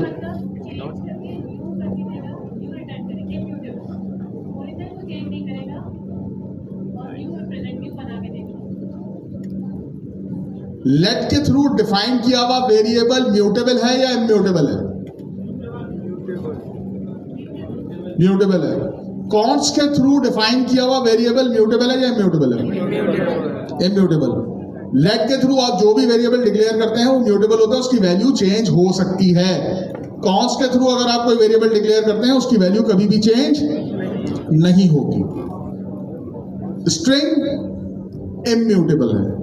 एक दफा अगर एक स्ट्रिंग बन गई और अगर आपने उस स्ट्रिंग में कोई चेंज करना है तो नई स्ट्रिंग बनेगी मेमोरी के अंदर, आपको नजर नहीं आ रही होगी, लेकिन मेमोरी के अंदर एक नई स्ट्रिंग बन रही होगी और आप उस स्ट्रिंग को यूज कर रहे होंगे। अब जैसे अभी आपने एरे के अंदर स्प्लाइस, पुश, पॉप, ये सारी चीजें देखी थी ना, वहां पे जब मैं ये काम कर रहा हूँ तो हर दफा एक नई स्ट्रिंग रिटर्न हो रही होगी, पुरानी स्ट्रिंग चेंज नहीं हो सकती। पुरानी स्ट्रिंग को चेंज करने के लिए एक तरीकेकार होता है जिसे हम स्ट्रिंग बिल्डर कहते हैं। स्ट्रिंग बिल्डर जो है उस लैंग्वेज का पार्ट नहीं, लेकिन और बहुत सारी लैंग्वेजेस का पार्ट है। वो आपको ये फीलर देता है कि आपने स्ट्रिंग को म्यूट किया है, चेंज किया है इंटरनली, वो भी क्या कर रहा होता है, ओरिजिनल स्ट्रिंग को डिस्कार्ड करके नई स्ट्रिंग रिटर्न कर रहा होता है। लेकिन आपको लगता है ये कि आपने शायद ओरिजिनल स्ट्रिंग के अंदर ही चेंज किया है। नेक्स्ट, स्ट्रिंग्स किसी भी लैंग्वेज के अंदर स्पेशल टाइप का ऑब्जेक्ट। आगे जाके जब हम क्लासेस एंड ऑब्जेक्ट्स पढ़ेंगे तो वहां पे हमें एक कीवर्ड मिलेगा न्यू का। मुझे जब भी कोई ऑब्जेक्ट क्रिएट करना होगा तो मैं न्यू के कीवर्ड से करूंगा। स्ट्रिंग एक ऐसी चीज है जिसके लिए मुझे न्यू ऑब्जेक्ट क्रिएट करने की जरूरत नहीं है। स्ट्रिंग को हर लैंग्वेज के अंदर स्पेशल ट्रीटमेंट मिलता है। स्ट्रिंग को जब भी आपने डिक्लेयर करना है आप नॉर्मल वेरिएबल के थ्रू डिक्लेयर कर सकते हैं। For example let message colon string hello world. अगर आपने टाइप डिफाइन नहीं की और कोटेशन के अंदर कोई चीज दे दी तो क्या होगा, टाइप इन्फ्रेंस चलेगी। कोटेशन के अंदर वैल्यू है, वो क्या कहेगा ये स्ट्रिंग है, और वो मेमोरी के अंदर एक स्ट्रिंग क्रिएट कर देगा। नेक्स्ट, अच्छा जी, कुछ पुराना याद आ रहा है? पहली क्लास याद आ रही है? प्लस का ऑपरेटर याद आ रहा है? Plus is an overloaded operator, ये वर्ड याद आया? मैंने बताया था। नंबर्स पे चलेगा तो क्या होगा, नंबर्स को ऐड कर देगा। स्ट्रिंग्स पे चलेगा तो क्या करेगा, दो स्ट्रिंग्स को जोड़ देगा। यहां पे पीछे जो एग्जाम्पल है इसके अंदर मैंने क्या किया है, पहला नाम है जॉन, दूसरा नाम है Doe. Let full name is equal to first name plus space plus last name. Plus के दरमियान मैंने एक स्पेस दी है, ये स्पेस भी एक स्ट्रिंग है। कीबोर्ड पे होती है ना स्पेस, नीचे सबसे बड़ा होता है तो सबसे ज्यादा पिटता है। कोई भी गेम खेल लो तो सबसे ज्यादा मार उसी बटन को पड़ती है, ASDF के बाद। यही वजह है कि लोगों के कीबोर्ड के ऊपर ASDF मिटा हुआ होता है, मेरे कीबोर्ड पे तो मिटा हुआ। तो उसके ऊपर जो है वो A की जो S की जो की होती है, सॉरी F की जो की होती है, उसके ऊपर ना एक वो थोड़ा सा कैप साइन बना हुआ होता है, उसमें से उभरा हुआ होता है। वो बेसिकली आइडेंटिफाई करने के लिए होता है। आई डोंट नो आप लोगों में से किसी ने कभी टाइपराइटर पे काम किया?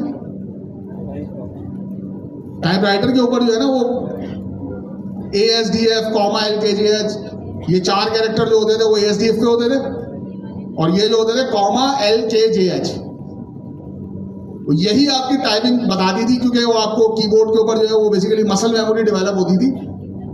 और वही चीज QWERT आए थे, QWERT ऊपर वाला है। तो ये आपको जब आप टाइपिंग कर रहे होते तो आपको याद हो जाता था। एक जमाने में उसकी पूरा कोर्स होता था भाई, सर्टिफिकेट भी मिलता था इसका। मैंने टाइपिंग सीखी है बकायदा।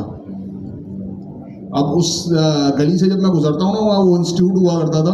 उस जमाने में ही भूत बंगला था वो, लेकिन अब वो लिटरली भूत बंगला हो गया, बिकॉज पिछले 30 साल से उस बिल्डिंग को मैंने अनऑक्यूपाइड देखा।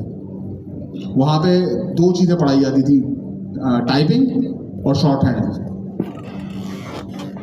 नाम सुना है किसी ने शॉर्ट हैंड का?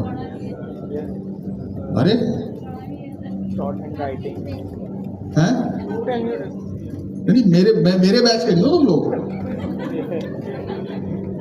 मैं प्री-80s हूँ, मैं 70s का हूँ, मैं 80s में पैदा नहीं हुआ। मैं वो जेनेक्स वेनेक्स नहीं हूँ, मैं वो बहुत पुराना हूँ। मैं हमारे जमाने में ये सारे ये कंप्यूटर हमारे जमाने में आना शुरू हुआ था। हमने कंप्यूटर की एवोल्यूशन देखी है। टाइपराइटर से एक वो आता था, एक डिवाइस आती थी, वो डायरेक्ट वर्ड स्टार का नाम सुना है किसी ने? आप लोगों से नहीं पूछ रहा मैं, आप लोगों से पूछो। वर्ड स्टार का नाम सुना है किसी ने? DBase 3+ का नाम सुना है? लोटस का नाम सुना है? फॉक्स प्रो का नाम सुना है? अबे फॉक्स प्रो का नाम तुम लोगों ने कैसे सुन लिया? फॉक्स प्रो कौन सा? मैं विजुअल फॉक्स प्रो की बात नहीं कर रहा। FoxPro for DOS 2.6 last version. तुम भी बेटा 80s के हो, तुम 80s वाले हो। तुमने 90s में DCS किया है, डिप्लोमा इन कंप्यूटर साइंस, ऐसा ही है, ऐसा ही है ना? 90s में DCS करने वाले DIT में नहीं पढ़ाई जाती थी। अरे यार बहुत पुराने पुराने लोग हैं, सही। आई am not feeling left, I am not feeling alone. Good. अच्छा, अब यहाँ पे क्या हो रहा है? ये लास्ट, ये जो लाइन है लेट फुल नेम, यहाँ पे कितनी स्ट्रिंग्स यूज हो रही है? 2 के 3? कैसे? स्पेस भी एक स्ट्रिंग है। उसने कहा कि फर्स्ट नेम उठाओ, फिर उसके अंदर स्पेस ऐड करो, फिर उसके बाद लास्ट नेम ऐड करो और एक नई स्ट्रिंग जनरेट करके मुझे रिटर्न कर दो। तो उसका जो भी आउटपुट होगा वो कहां जाके स्टोर हो जाएगा? फुल नेम के अंदर। और जब मैं console.log करूंगा तो क्या होगा? जॉन स्पेस 2 प्रिंट हो जाएगा। करके दिखाने की जरूरत है? आगे चलें? चलो।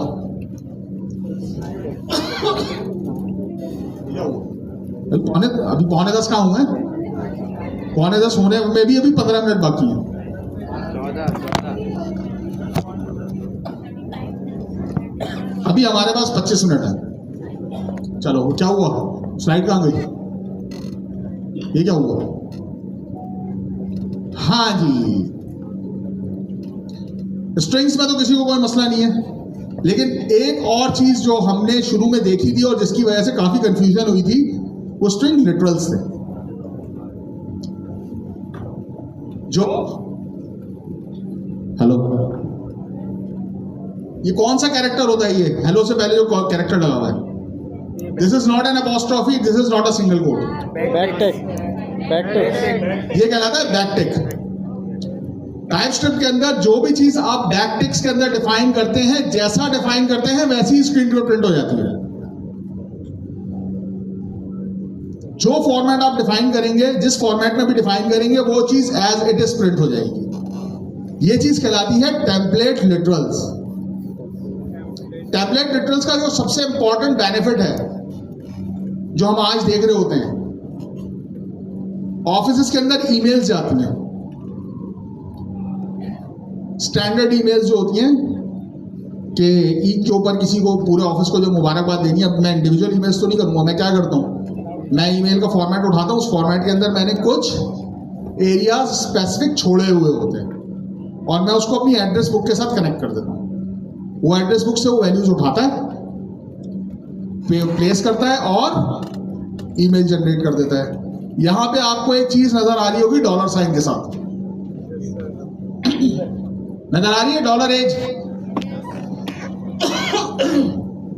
सारा टेक्स्ट सेम है, वहां पे थ्रेड आ जाएगा, पूरी ईमेल सेम है। मुझे ये ईमेल 50 लोगों को भेजनी है, सेम टेक्स्ट है, 50 लोगों को भेजनी है, 50 लोगों के नाम अलग हैं।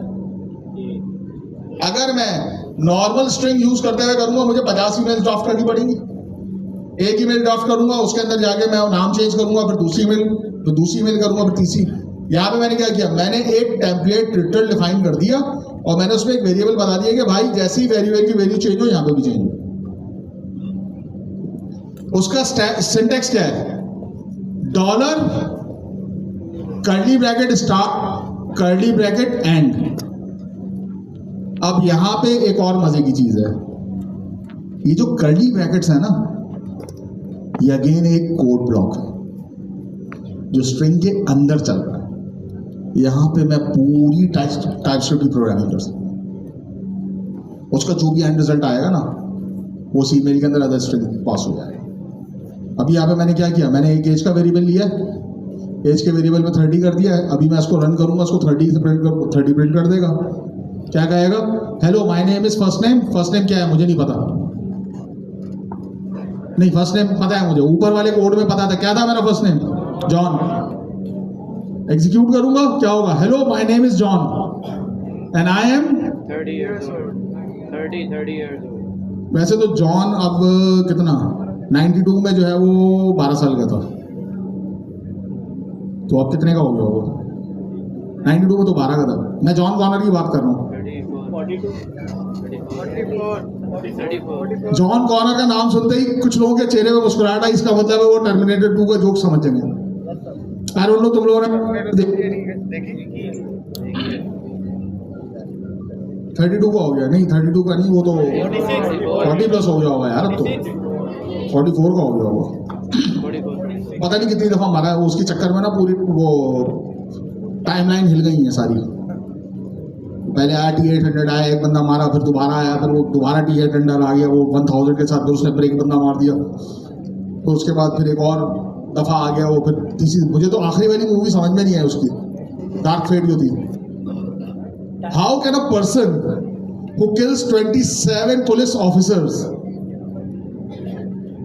in 1984 comes with the same face in 1992, kill another bunch of people, destroyed an entire building, destroyed an entire company, comes again in 2000 something again and starting a drapery business in the state of Texas.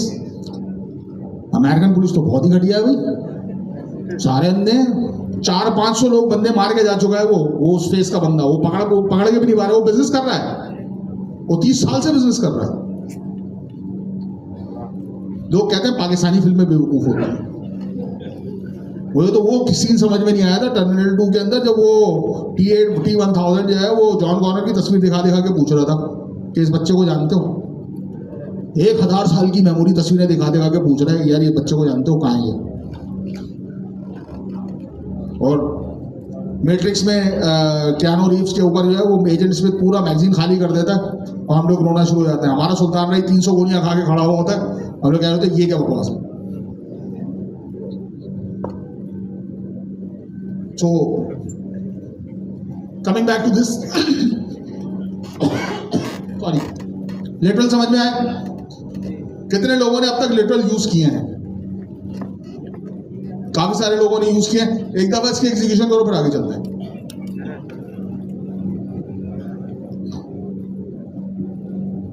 अच्छा, मजे की बात यह है कि अब आप लोगों को आइडिया हो रहा होगा कि हमने जो इंक्वायरर पढ़ा था उस इंक्वायरर को हम यहाँ कैसे यूज कर सकते हैं। दिमाग में आइडिया आ रहा है कुछ? वाइल्ड इमेजिनेशन आ रही है कि इंक्वायरर को स्ट्रिंग लिटरल्स के साथ कैसे यूज किया जा सकता है। वो जो एग्जाम्पल है ना, जो हमारे वो हैं स्टैंडर्ड, जो वो हैं क्या नाम है, असाइनमेंट्स हैं, उस असाइनमेंट के अंदर जो है वो एक टेक्स्ट बेस्ड गेम का भी आइडिया है। मेरी रेपोजिटरी में वो गेम बना हुआ है, मैंने बना के रखा हुआ, मैं शेयर नहीं करूंगा।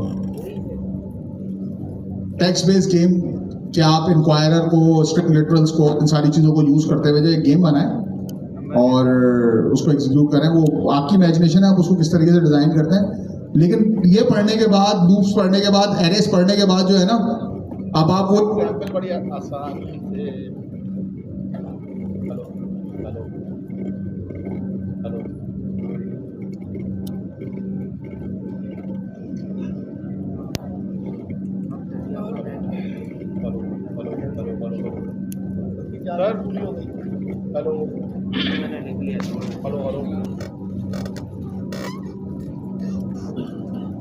जॉन की जगह जॉनी कर दो।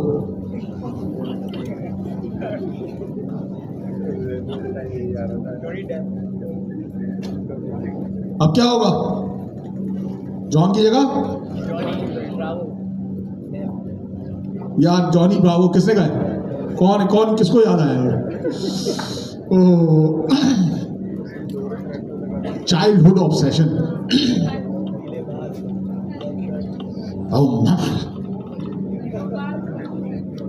यार 90s क्या है यार, भाई क्या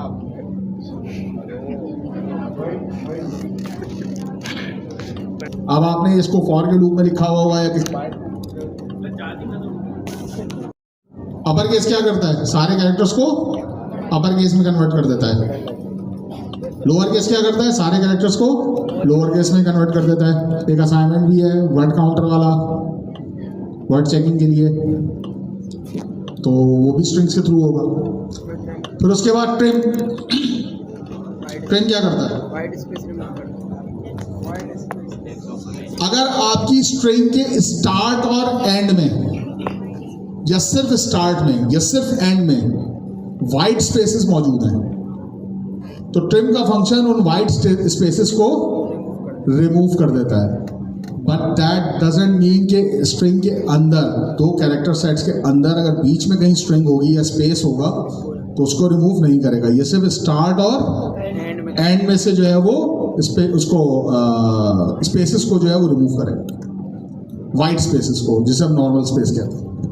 फिर उसके बाद स्टार्ट्स विद, एंड्स विद, इसको भी छोड़ दो, इंडेक्स ऑफ। ये इंडेक्स ऑफ यहां क्यों है भाई? क्या वजह है यहां इंडेक्स ऑफ की? स्ट्रिंग का एरे भी क्यों है? क्या वजह है यहां ये इंडेक्स ऑफ क्यों आया? लास्ट इंडेक्स ऑफ क्यों आया? स्लाइस क्यों आया? क्योंकि ये स्ट्रिंग है और एरे भी एक स्ट्रिंग है। क्या वजह है? एरे भी एक स्ट्रिंग है। थोड़ी देर पहले बताया, अभी एक भाई मुसलसल बोले जा रहे हैं कि मैं इनकी सुन लूं, मैं इनकी नहीं सुन रहा, क्योंकि उन्होंने बिल्कुल सही कहा, लेकिन तुम लोगों ने नहीं सुना होगा, इसलिए मैं पूछ रहा हूं, तुम लोगों ने भी नहीं सुना होगा। भाई इसमें इंडेक्स ऑफ और लास्ट इंडेक्स ऑफ और स्प्लाइस क्यों नजर आ रहा है?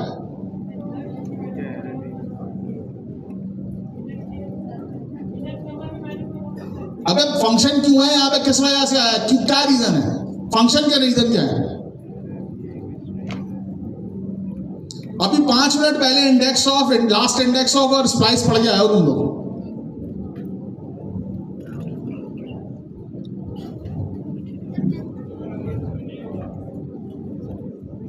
स्ट्रिंग्स का टॉपिक शुरू करते वक्त मैंने बताया था कि स्ट्रिंग क्या है। String is a sequence of characters, array of characters.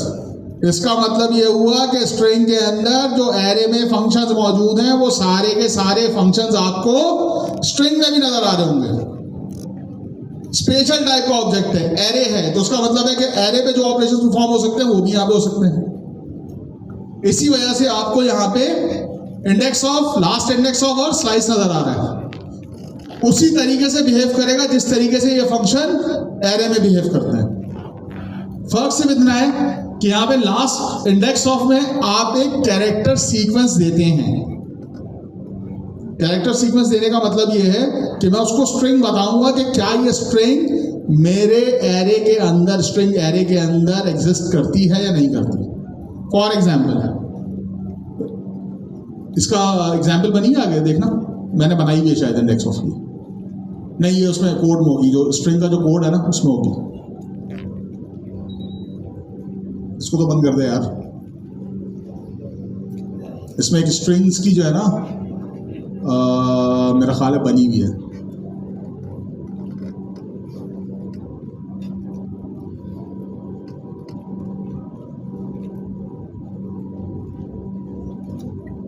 हाँ बनी हुई। बिल्कुल शुरू से आ जाओ। लेंथ फंक्शन एरे में मौजूद था, लेंथ का वेरिएबल एरे में मौजूद था कि नहीं था? जागो, 10 मिनट 15 मिनट है अभी, छोड़ूंगा नहीं मैं 10 बजे से पहले। लेंथ का वेरिएबल वहां मौजूद था। अपर केस मैंने आपको बता, अपर केस आप लोगों को पता है, आप लोगों ने यूज किया है, लोअर केस आपने यूज किया। और नीचे आ जाओ, ट्रिम मैंने आपको बता दिया कि स्ट्रिंग के अंदर से व्हाइट स्पेसेस रिमूव कर देगा। यहाँ पे ऑलरेडी जो है ऊपर हमने व्हाइट स्पेस दिया हुआ था तो उसने रिमूव करके दिखाया है। वो देखो आखिर में 2 कैरेक्टर पीछे हैं, 1 कैरेक्टर आगे है, तो उसने जब नीचे प्रिंट किया तो क्या किया, उसने व्हाइट स्पेसेस ट्रिम कर दिया। और आ जाओ नीचे, एंड्स विद क्या करता है? अगर आपको याद हो, एरे में भी हमने पढ़ा था, पीछे पढ़ के आए थे। उसमें और इसमें एक छोटा सा फर्क है। लास्ट इंडेक्स कौन सी वैल्यू रिटर्न करती है? कौन सा फंक्शन रिटर्न करता था लास्ट इंडेक्स के ऊपर एलिमेंट? पुश करते थे तो लास्ट में पुश करता था, पॉप करते थे तो क्या करता था? लास्ट एलिमेंट को रिटर्न करता था। यहां पे क्या कर रहे हैं, अगर आप एंड्स विद करेंगे तो वो आखिरी इंडेक्स पे जाएगा और इस वैल्यू को मैच करेगा कि वैल्यू जो है वो आखिरी इंडेक्स पे मिल रही है या नहीं मिल रही है। यहाँ पे क्या है, एक्सक्लेमेशन साइन है। ओरिजिनल जो मेरे पास वेरिएबल था, ऊपर जाओ, उसके अंदर आखिरी कैरेक्टर जो है वो एक्सक्लेमेशन है, तो ये क्या रिटर्न करेगा? नहीं ना, क्या रिटर्न करेगा? क्या रिटर्न करना चाहिए? वैल्यू मैच कर रहा हूं ना, तो ट्रू और फॉल्स रिटर्न करेगा। ऊपर आ जाओ, एंड्स विद है तो इसका मतलब है स्टार्ट्स विद भी होगा। शुरू के कैरेक्टर मैच करेगा, अगर एग्जैक्ट मैच हो जाएगा तो क्या करेगा? ट्रू रिटर्न करेगा, वरना फॉल्स रिटर्न करेगा। इंडेक्स ऑफ, ये क्यों है भाई यहाँ पे? क्योंकि स्ट्रिंग क्योंकि एरे है। एरे स्ट्रिंग एरे है तो उसका मतलब है कि इसमें इंडेक्स ऑफ होगा। अगर इंडेक्स ऑफ है तो लास्ट इंडेक्स ऑफ भी होगा, क्योंकि हो सकता है कि एक कैरेक्टर जो है वो मल्टीपल जगहों पे प्लेस्ड हो। हेलो, हेलो के अंदर जो है वो इंडेक्स ऑफ क्या होगा? H0 E0 L sorry E1 L2 L space क्या हो गया? W O R L D। Index of में क्या रिटर्न होगा? सबसे पहले सबसे पहला एल ढूंढेगा कि स्ट्रिंग के अंदर कहां है। लास्ट इंडेक्स ऑफ में क्या करेगा? सबसे आखिरी वाला एल की अकरेंस ढूंढेगा कि स्ट्रिंग के अंदर कहां एग्जिस्ट करती है। फर्स्ट इंडेक्स ऑफ पहली string, last index of string के अंदर उसकी लास्ट अकरेंस। इंडेक्स रिटर्न करेगा कि कौन सा इंडेक्स। आ जाओ नीचे। स्लाइस, क्यों है स्लाइस यहाँ पर? स्ट्रिंग है, क्यों है? एरे है, स्लाइस हैं? स्लाइस क्या करता है? कौन बताएगा मुझे? स्पेसिफिक नंबर की वैल्यू रिटर्न कर देगा। उस इंडेक्स के ऊपर जो भी वैल्यू होगी और जितने कैरेक्टर्स आप बता रहे होंगे वो सारी वैल्यूज आपको रिटर्न कर देगा। क्यों? ये स्ट्रिंग भी कह रहे हैं। अच्छा सर, स्प्लाइस और स्लाइस से कहीं कंफ्यूजन नहीं हो रही हो? क्योंकि हमने वहाँ पर पढ़ा था स्प्लाइस, दिस इज स्लाइस। यहाँ पे स्लाइस है, वहाँ स्प्लाइस भी मौजूद है। यहाँ पे स्प्लाइस भी मौजूद होगा, लेकिन स्लाइस का मतलब ये है कि वो एक्चुअल स्ट्रिंग में से वैल्यू रिमूव नहीं करेगा। उतना पार्ट निकाल के देखिए। दोनों सेम वर्ड नहीं है, एक स्प्लाइस है एक स्लाइस है।